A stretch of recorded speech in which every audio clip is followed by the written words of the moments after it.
पन्नगे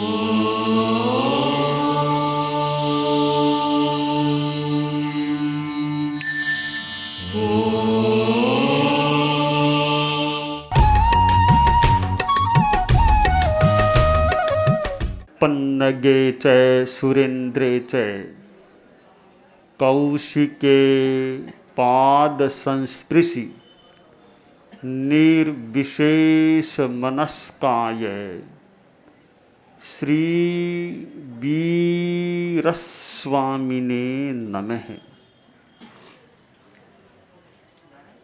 आर्हत वाङ्मय में कहा गया है, सब दुख पहीनत्था पक्कमंति महेशिनो। महर्षि कुछ उपक्रम करते हैं, उत्क्रमण करते हैं, पराक्रम करते हैं। वे सब दुखों के प्रहाण के लिए करते हैं, सब दुखों का नाश हो सके इसलिए वे पराक्रम करते हैं। हमारी दुनिया में पराक्रम का महत्व है, पुरुषार्थ का महत्व है, और पुरुषार्थ भी सम्यक होना चाहिए, विवेक युक्त होना चाहिए।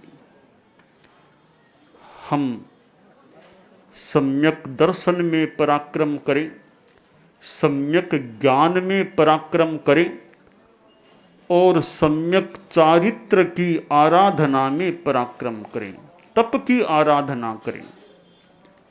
ज्ञान आचार, दर्शन आचार, चारित्र आचार, तप आचार, वीर्य आचार। हमारा वीर्य आचार इन चारों आचारों में नियोजित होना चाहिए। गृहस्थ लोग सावध्य पराक्रम भी करते हैं, सांसारिक काम भी करते हैं, और सांसारिक अवस्था में सांसारिक कर्तव्य भी होता है। गृहस्थ को पुत्र पुत्री की शादी भी करनी होती है, व्यापार धंधा आदि भी करना हो जाता है। सांसारिक कामों में शक्ति, श्रम, समय का नियोजन करना होता है। और भगवान ऋषभ ने भी गृहस्थावस्था में सांसारिक काम किए थे, असी मसी कृषि के कार्य। संस्कृत में कहा गया, एतच्च सर्वं सावध्यम अपि लोकानुकंपया स्वामी प्रवर्तयामास जानन कर्तव्यमात्मनः। ये सावध्य काम ऋषभ ने क्यों किए?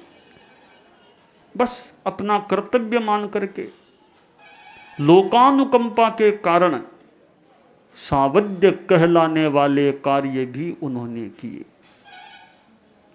जो साधु होते हैं, सर्व सावध्य के त्यागी, वे तो निर्वध्य योग की प्रवृत्ति करें, यह काम्य है। सावध्य और अवांछनीय कार्य से साधु को विरत रहना चाहिए। आज आषाढ़ कृष्णा तृतीया है और 23 जून है। इस प्रकार तिथि और दिनांक का योग 19 बरस पहले उस दिन था जिस दिन गुरुदेव तुलसी ने महाप्रयाण किया था। और दिन के पूर्वार्ध का ही समय था। गंगा शहर में वह 13 पंथ न्यास का जो भी भवन है, वहाँ उसी दिन गुरुदेव ने बोथरा, मूलचंद जी बोथरा के उधर भवन से पादार्पण किया था। आचार्य श्री महाप्रज्ञ जी का प्रवचन कार्यक्रम संपन्न हुआ था और मैं बोथरा भवन गया था संतों के साथ संभवतः, और गुरुदेव तुलसी वहाँ से बोथरा भवन के हॉल या कमरे से बाहर पधार रहे थे। बोथरा भवन उन्होंने छोड़ा नहीं था, उससे पहले ही मैं वहाँ पहुँच गया था। और वह दिन तय किया हुआ था कि इस दिन गुरुदेव को तेरापंथ भवन में पधारना है, जो भी नाम भवन का। तो गुरुदेव तुलसी पधारे थे, साधन का प्रयोग करते थे, कभी साधन में नहीं विराजे, कभी विराजे, कभी उतरे, थोड़े से रास्ते में विराजे भी थे, उतरे भी थे।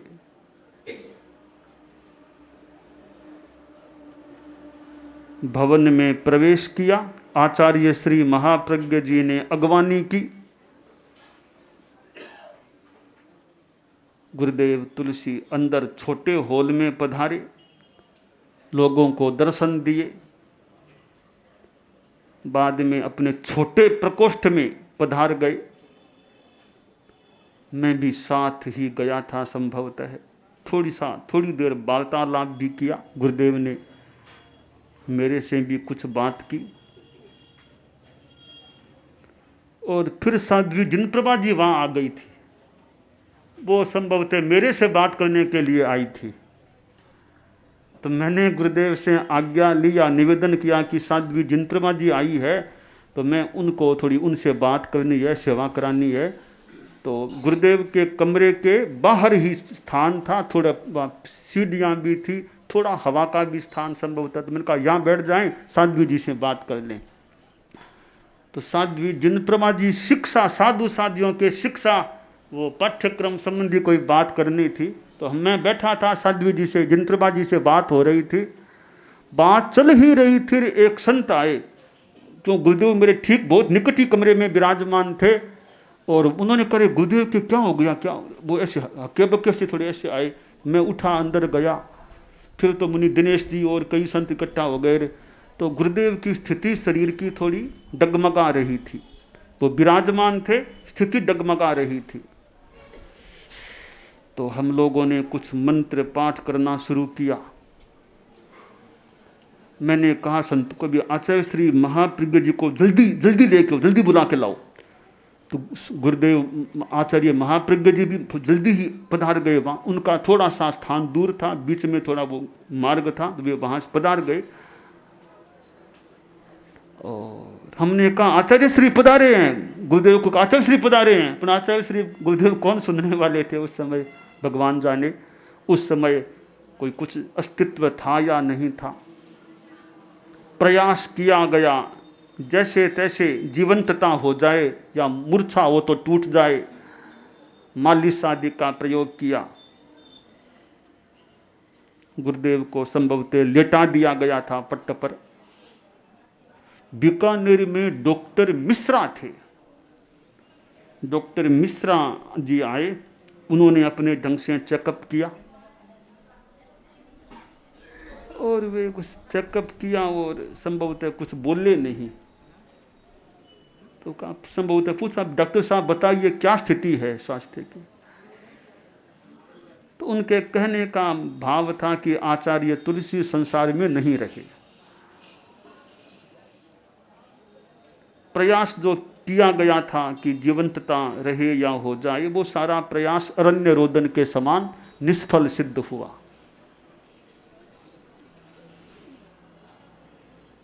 तो एक तेरापंथ का अधिशास्ता,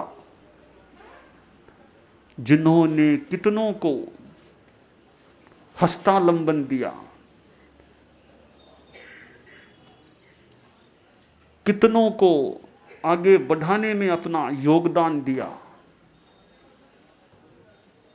कितनों को दीक्षित किया था, कितनों को शिक्षित किया था, कितनों को विकसित किया था, कितनों को वात्सल्य की सरिता में नहलाया था, और अपेक्षानुसार कितनी कड़ाई भी की थी। तो आज का वह दिन तेरापंथ के इतिहास में जुड़ गया, आ गया, और तेरापंथ गण गगन के मानो की भास्कर आज के दिन में मध्याह्न में ही अदृश्य हो गए। शाम को तो मान लो सूर्य अदृश्य होता है, 6 बजे, 5 बजे, 7 बजे, 7:30 बजे, पर यह सूर्य तो मान लो 11-12 बजे जो भी टाइम था उसी समय अदृश्य हो गया, क्योंकि यह सूर्य तो रोज अदृश्य होता, वो सूर्य तो एक ही बार अदृश्य हुआ था। आचार्य तुलसी ने अपने जीवन में कितना पराक्रम किया था, पुरुषार्थ वे कितना करते थे। आप देखिए, राजस्थान से कन्याकुमारी, कन्याकुमारी से राजस्थान की यात्रा, पैरों से मानो धरती को नापना मापना, अपने कुछ समुदाय के साथ यात्रा करना उन्होंने की थी। राजस्थान से कोलकाता की यात्रा और कोलकाता से राजस्थान की यात्रा अपने पैरों से उन्होंने की थी। उनसे पूर्व तेरापंथ के किसी भी आचार्य ने इस पूर्वांचल में पादन्यास नहीं किया था। तो वे हमारे परम पूज्य गुरुदेव हमको छोड़कर आज के दिन विदा हो गए थे। और क्या उनका संकल्प रहा होगा, जैसा कि गुरुदेव महाप्रज्ञ जी के गीत में, जीवन भर काम करूंगा, गण का भंडार भरूंगा, जीवन भर काम करूंगा, गण का भंडार भरूंगा, संकल्प अटूट निभाया रे महाप्राण, संकल्प अटूट निभाया रे महाप्राण गुरुदेव, कैसी वह कोमल काया रे महाप्राण, पुष्पों ने शीश झुकाया रे महाप्राण गुरुदेव, कंचन सी कोमल काया रे महाप्राण गुरुदेव। तो उन्होंने मानो जीवन भर काम किया। लगभग 22 वर्ष की अवस्था में वे हमारे धर्म संघ के मानो सरताज बन गए थे, मालिक बन गए थे, सम्राट बन गए थे। इतनी छोटी अवस्था में आज तक तेरापंथ के इतिहास में कोई भी मुनि इतनी छोटी अवस्था में आचार्य पद पर आरूढ़ नहीं हुआ, आज तक का वह रिकॉर्ड है। और लगभग 60 वर्षों तक, करीब 61 वर्षों तक आचार्य और गणाधिपति के रूप में सेवा देने वाले 10 आचार्यों में वे ही एकमात्र हुए हैं। परम पूज्य कालूगणी के पास वे दीक्षित हुए थे। करीब 11 वर्षों तक उन्हें परम पूज्य कालूगणी का मानो साया, छत्र छाया मिली थी। और एक 22 वर्ष लगभग के युवा साधु पर, युवा साधु के मानो कंधों पर कालूगणी ने विश्वास करके, आश्वास करके जो भी अपना दायित्व सौंप दिया था, युवाचार्य बना दिया था। गुरुदेव तुलसी को आचार्य महाप्रज्ञ जी उत्तराधिकारी के रूप में मिले। और गुरुदेव तुलसी ने यह जो काम किया कि अपने जीवन काल में आचार्य पद का परित्याग कर दिया। तेरापंथ के अतीत के 10 आचार्यों में एकमात्र उदाहरण है जिन्होंने जीवन काल में आचार्य पद को छोड़ दिया। सत्ता को छोड़ना, क्यों, आचार्य पद भी तो एक सत्ता होती है, उस सत्ता को त्याग देना बड़ी बात है, विशेष बात है। अब सत्ता को क्यों छोड़ा, इसमें क्या कुछ है, क्यों छोड़ा आचार्य पद को, कारण क्या था? हर किसी के पहुंच की बात संभवतः वह नहीं हो सकती कि वहां तक कोई पहुंच जाए, उतनी गहराई में कोई चला जाए, जान ले कि वो मूलभूत कारण क्या था जिसके आधार पर उन्होंने आचार्य पद का परित्याग कर दिया था। कारण जो भी रहा हो, पर आचार्य पद त्याग दिया, यह तो कार्य तो सामने है ही, कार्य सामने आ जाता है बहुत बार, पर कारण भीतर में रहता है। मकान ऊपर से दिखता है, पर नींव के पत्थर भीतर में रहते। नींव के पत्थर दिखे न दिखे, पर उनका कितना योगदान है प्रासाद मकान के खड़े रहने में। तो आचार्य तुलसी ने आचार्य पद का विसर्जन कर दिया, मानो संत की भूमिका में अपने आप को कहने लगे। आचार्य महाप्रज्ञ जी ने उनको गणाधिपति के रूप में परम सम्मान भी दिया, परम पूज्य गुरुदेव के रूप में वे प्रतिष्ठित रहे हुए। उन्होंने तेरा पंथ शासन की तो सेवा की ही की, जैन शासन की भी सेवा की, मानव जाति की भी सेवा की। अनुव्रत के माध्यम से उन्होंने मानव जाति की भी सेवा की। दक्षिण की यात्रा उन्होंने की। कितना, मैं तो हालांकि साथ में नहीं था, कितना अनुव्रत का प्रसार साउथ में हुआ होगा उस जमाने में, उस समय। और भी साधु साधियां हमारे साउथ की यात्रा कर चुके हैं, परंतु आचार्यों की यात्रा का विशेष महत्व होता है। साधु साधियों का भी महत्व तो है ही, हमारे पूजनीय होते हैं साधु साधियां भी, चारित्रवान साधु साधियां, उनकी भी यात्रा का महत्व है। परंतु संघ के स्वयं आचार्य पधार जाएं तो उसका और अधिक विशेष महत्व होता है। एक तो सामान्य कार्यक्रम चले, एक किसी बड़ी संस्था का प्रेसिडेंट खुद वहां प्रोग्राम में आ जाए तो उसका अलग महत्व होता है। राष्ट्रपति खुद प्रोग्राम में आ जाए उसका विशेष महत्व, तो आचार्य स्वयं जहां पधार जाएं उसका और विशेष महत्व होता है। गुरुदेव तुलसी को शिष्य संपदा भी मिली, अच्छी खासी शिष्य संपदा उन्हें मिली, तो उनके सामने संघर्ष भी बहुत आए। अंतरंग संघर्ष, बहिरंग संघर्ष आए। मानो संघर्ष तो यदा कदा उनके सामने आते ही रहते थे।